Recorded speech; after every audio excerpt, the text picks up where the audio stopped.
Shalom shalom. Bwana Yesu asifiwe. Tumsifu Yesu Kristo. Leo nataka nikuibie siri moja. Kuna watu mmebahatika kusikia sauti ya Mungu akijibu maombi yenu kwa namna za kipekee.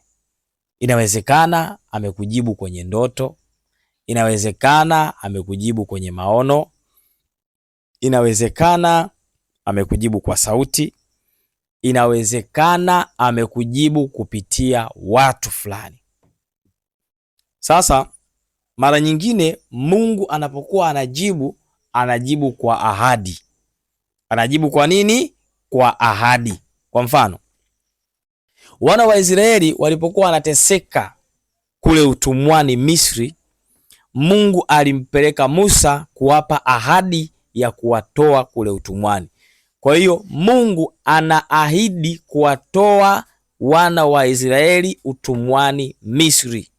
Sawa Musa kapambana sana na Farao kwa maelekezo ya Mungu mwenyewe mpaka pale walipo pata nafasi ama ile neema ya kutoka kule Misri kuelekea ile nchi ya ahadi, nchi ya Kanaani, nchi ya asali na maziwa.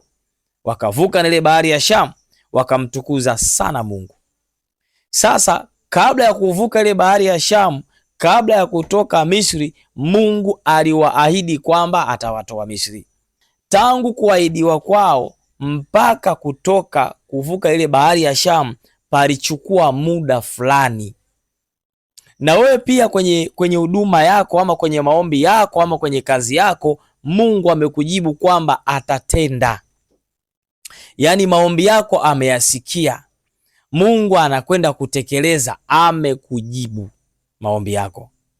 Baada ya kukujibu hapa, kuna kamchakato fulani ambacho utalazimika kusubiri Mungu afanye, kwa sababu Mungu anapotaka kukutendea anaangalia mambo mengi mpaka lile tukio la kiutendaji kabisa na kwenda kukamilika. Kuna mchakato ambao Mungu anaopitia. Wakati mwingine inategemea na hicho kitu Mungu ameahidi ufanye nini, ameahidi kukutendea. Sasa somo hili linasema vizuri tu, ahadi za Mungu zisikutoe kwenye uwepo. Yaani Mungu anapokuahidi, Mungu anapotoa ahadi yake, usitoke wewe kwenye uwepo.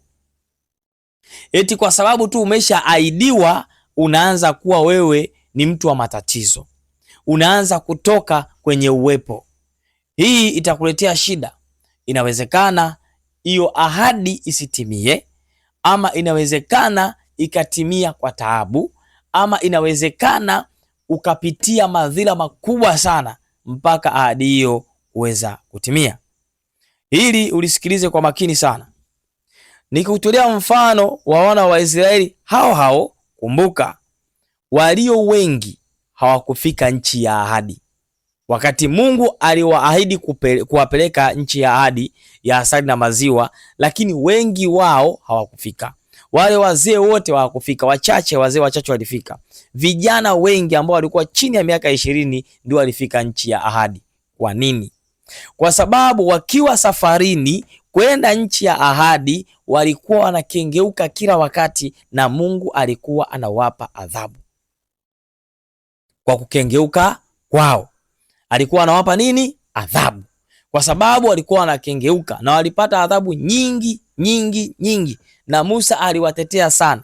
Kwa nini walikuwa wanapata adhabu? Ni kwa sababu Mungu alishawaahidi safari yao ya kufika nchi ya ahadi, na tayari walikuwa safarini. Manunguniko hayakuisha, lawama hazikuisha, na kufuru mbalimbali za kutengeneza sanamu na kuziabudu hazikuisha. Nini kiliwaponza? Kuto kukaa kwenye uwepo katikati ya ahadi. Twende kwa baba yetu Ibrahimu. Nitakupa mfano pia. Mungu alimwahidi baba yetu Ibrahimu kwamba atampa mtoto. Mtoto huyu ndio atakuwa chanzo cha sisi, yaani mtoto ambaye atakuwa ni chanzo cha mataifa mengi na atakuwa na uzao mkubwa. Mungu anamwambia nani? Ibrahimu. Kwa mujibu wa Biblia, ukisoma vizuri utagundua ile ahadi tangu Ibrahimu baba yetu ameahidiwa mpaka ilipokuja kutimia ilichukua miaka mingi sana. Na ndio maana Ibrahimu kuna wakati na mke wake walipata changamoto ya kuona kwamba mbona sasa Sara amekuwa mzee, mbona hiyo ahadi haitimii? Katika kipindi cha kusubiri, Sara anachukua maamuzi ya kumwambia Ibrahimu akalale na mjakazi ambaye alikuwa anaitwa Hajiri ili wapate mtoto wa kuzirithi zile mali walizonazo. Wakasahau kwamba Mungu alishawaambia atawapa mtoto wa kiume ambaye atarithi hizo mali na atakuwa ni baba wa mataifa mengi. Wakamzaa mtoto na matokeo yake yakatokea machafuko ama mtafaruku baina yao kwa wao kutokuelewana. Baadaye huyu Sara alishika mimba akamzaa Isaka. Vurugu ilikuwa kubwa hapa kati ya mimba ya Hajiri. Kulikuwa kuna vurugu nyingi za kufukuzana. Hajiri akataka kwenda kumtupa mtoto wakati fulani. Mungu akaingilia kati ya kumtetea ule mtoto ili asife, na akamwambia usimue mtoto, rudi ukanyenyekee kwa bibi yako ili upate kukua sawasawa. Huyo mtoto atakuwa ni baba wa taifa kubwa. Lakini haikuwa ahadi ya Mungu ya baba wa mataifa mengi. Akazaliwa Ismail awe baba wa taifa kubwa. Lakini ahadi ya Mungu ikaenda ikatimia. Inatimia ahadi ya Mungu tayari huku ndani mshike ulisha kuwepo. Kwa kama kungekuwa kuna kukatana mapanga wangekatana mapanga. Kama ingekuwa kuna kuuana wangeuana. Kwa nini? Kwa sababu moja tu ya msingi. Wakati wa ahadi walianza kutoka kwenye uwepo. Lakini ahadi ya Mungu ikatimia. Akazaliwa yule mtoto aliyekusudiwa ambaye ndiye sasa baba wa sisi, ndio uzao. Ibrahimu aliahidiwa uzao mmoja tu, lakini wenye mafanikio makubwa sana, na ndiyo uzao huu tulionao sisi kutoka kwa Isaka. Unaona jinsi ilivyo. Kwa hiyo unaona somo linasema nini? Ahadi za Mungu zisikutoe kwenye uwepo. Kwa hiyo Mungu anapokuahidi jambo fulani, usitoke kwenye uwepo. Kaa kwenye huo uwepo mpaka Mungu atakapolitimiliza hilo jambo. Kuna watu mmeahidiwa mambo makubwa. Kuna watu mmeahidiwa maisha ambayo hamkuwahi kuyafikiria kwamba mtaishi maisha hayo. Mungu amewaahidi kwamba mtakuwa hivyo, mtafanikiwa kwa kiwango hiko.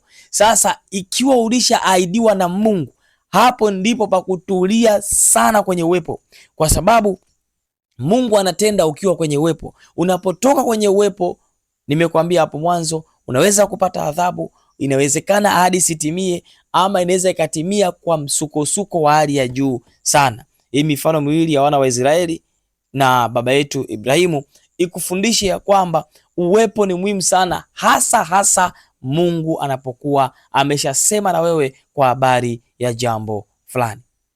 Shalom. Mungu akubariki sana kwa kufuatilia mafundisho ya mafupi. Ikawe baraka katika maisha yako, uweze kubadilika, kukaa kwenye uwepo unapokuwa umepata ahadi kutoka kwa Mungu. Bye bye.